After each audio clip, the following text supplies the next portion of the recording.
Olá, eu sou a Silene, sou coach, estou aqui para te ajudar. Vamos lá?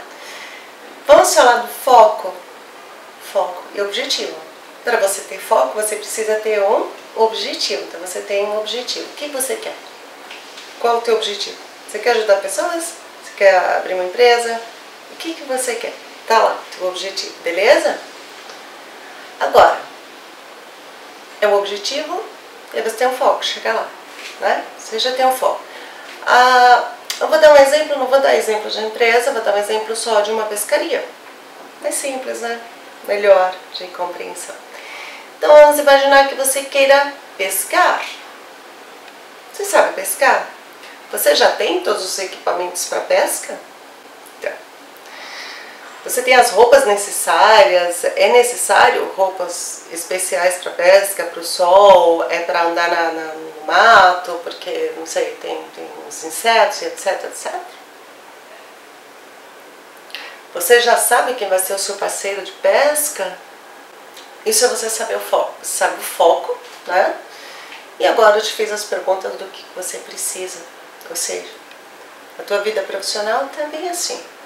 Você quer desenvolver uma coisa, quer abrir uma empresa, ou você quer passar em um concurso, ou você quer aprender inglês, ou você quer viajar, sair do país, ou você quer, não sei o que você quer, mas você quer.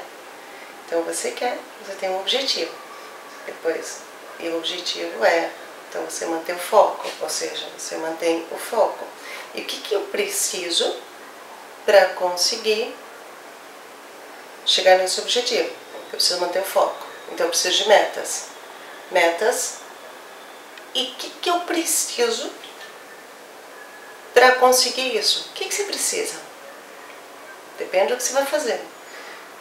Se você vai desenvolver alguma coisa que você não tem habilidade, você precisa desenvolver habilidade. Que é aprender, comprar equipamentos se necessário, depende do que você vai fazer.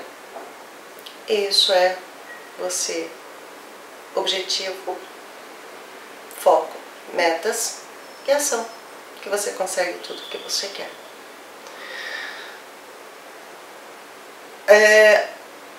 Você já sabe o que você quer? Você já sabe o que é foco, meta e objetivo. E agora é você se preparar para realizar seu desejo. Isso aí. Não é diferente da pesca, vai em frente, que você consegue. Manter o foco.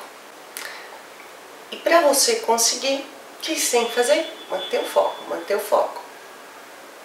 Agora você sabe o que é foco. Grande abraço, fica com Deus.